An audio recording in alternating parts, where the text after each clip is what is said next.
Good evening friends. चलिए देखते हैं आज का एनालिसिस कि आज किस प्रकार का ट्रेड बना था। तो सबसे पहली बात तो ये है कि आज था हम हमारे लिए एक बड़ा गैप अप था। 565 पॉइंट समथिंग का आज गैप अप ओपन हुआ था। तो जब भी कभी भी बड़ा गैप अप या गैप डाउन ओपन हो उस कंडीशन पे हमको इंतजार करना होता है और इंतजार करके ट्रेड करना ही फ्रूटफुल होता है। आज हम थोड़ा सा अग्रेसिव एंट्री करने की कोशिश किए थे जिसकी वजह से आज दो ट्रेड हमने प्लान किया था और दो एसएल यहाँ पर हिट हुए थे। तो वो किस प्रकार से एंट्री बनी थी वो हम देख लेते हैं। तो सबसे पहले तो फर्स्ट कैंडल जो कि इंडिकेट कर रहा है इस 2 के ऊपर में वी वेब के ऊपर में भी है और डे ओपन वी वेब का कॉम्बिनेशन देखे तो भी पॉजिटिव था। तो यहाँ पर हमने एक ट्रेड बनाने का कोशिश किया था। यहाँ पर ये ऑप्शन है, ऑप्शन चार्ट के मुकाबले भी यहाँ पर क्लियर इंडिकेशन है कि फर्स्ट जो कैंडल है वो एक स्ट्रॉन्ग कैंडल का फॉर्मेशन हुआ था। बट ये R1 प्रीवियस आई का इस जोन में था तो जो कि एक रिजेक्शन जोन होता है। फिर भी हमने यहाँ पर एक अग्रेसिव एंट्री लिया था और जब मार्केट यहाँ पर ये रिवर्ट कर गया था, रेड कैंडल का फॉर्मेशन हुआ था, इनसाइड रेंज में आया था, तब हमने कॉल सेलिंग का किया था जो कि फिर से रिटर्न हो गया था। अब देखिए कि फिर से जब ये कैंडल बना था 10:10 वाला, तो यहाँ पर जो है फाइनली इसने फिर यहाँ पर जब सेलिंग किए होंगे तो ये क्लियरली इनसाइड रेंज में आया था। 10:20 कैंडल जो है नीचे क्लोजिंग किया और फाइनली जो इनका टारगेट होता है सीपीआर, वो टारगेट इसने हिट किया। फिर यहाँ से बाजार ऊपर गया था और बाजार ऊपर जाने के बाद में फिर से यहाँ पर वीआईएफ के नीचे की क्लोजिंग आई थी।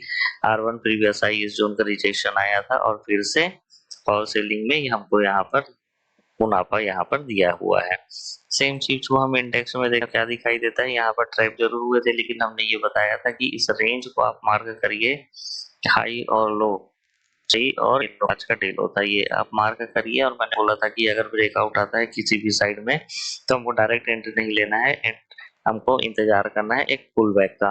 तो जैसा कि ये कैंडल हमको दिखाई दे रहा है कि नीचे की क्लोजिंग आई है बट नीचे से वीक दिखाई दे रहे हैं, इट मींस कि यहाँ पे रिजेक्शन है। इस जो जोन बना हुआ है, रेंज जो था इसको ब्रेकआउट था, ब्रेकआउट का रीटेस्ट था और रीटेस्ट के बाद यहाँ पर हमको क्लियर कट एंट्री मिला है जो कि आउटस्टैंडिंग यहाँ पर है बट ठीक है, यहाँ पर कुछ दूर रह गया है। प्राइस फिर से ऊपर गया था, गोल्डन क्रॉस दिखाई दे रहा है 13:20 वाला कैंडल वी वेव के नीचे 20 EM है और दोनों को एक साथ क्रॉस करता हुआ दिखाई दिया। तो जब इसका लो ब्रेक हुआ तो यहाँ पर हम कॉल सेलिंग कर सकते थे या सेम टाइम पे पुट पे हम एंट्री कर सकते थे और जो नेक्स्ट लेवल का टारगेट था वो हाई, यही हमारा टारगेट होता है। तो इस प्रकार से इसमें एंट्री बन रही थी। अभी 1 घंटे का टाइम फ्रेम जब हम देखते हैं हमको क्लियरली यहाँ पर क्या दिखाई देता है, डिसेंडिंग सीपीआर और सीपीआर से ही सेंट्रल पिवोट से आज का रिजेक्शन आया है और जब सेंट्रल पिवोट्स का रिजेक्शन होता है तो इसके अकॉर्डिंग S1 प्रीवियस लो हमारा टारगेट होता है। तो कल के लिए जो बाजार नजर आ रहा है वो अभी फिलहाल में बियरिश नजर आ रहा है। S1 प्रीवियस लो ये टारगेट हमको देखने को मिल सकता है। तो इसके अकॉर्डिंग अगर हम मिड डे का सेटते हैं तो यहाँ पे जरूर से हमको यहाँ असेंडिंग सीपीआर फॉर्मेशन हुआ दिखाई दे रहा है बट अगर ये S1 प्रीवियस लो ये लेवल को ब्रेक कर देता है, इस जोन को ब्रेक कर देता है, तो S2 की तरफ हमको जाता हुआ बाजार फिर से नजर आएगा। और अगर ये फ्लैट हो जाए तो सीपीआर का ही रिजेक्शन अगर ले ले तो सीपीआर के रिजेक्शन के बाद में S1 प्रीवियस लो और S1 प्रीवियस लो ब्रेक करने के बाद में S2 ये यहाँ टारगेट हमको देखने को मिल सकता है। ओके फ्रेंड्स, तो ये रहा एनालिसिस कल के लिए और कल इसी प्रकार से आप ट्रेड प्लान करेंगे। बाकी हम जो है कॉल और पुट के कॉम्बिनेशन को देख लेंगे, इंट्राडे ट्रेड जोन को मर्ज कर लेंगे जिससे कि हमको और भी क्लियरिटी आ जाए और उसके बाद ही हम अपने फाइनल डिसीजन ले पाएंगे।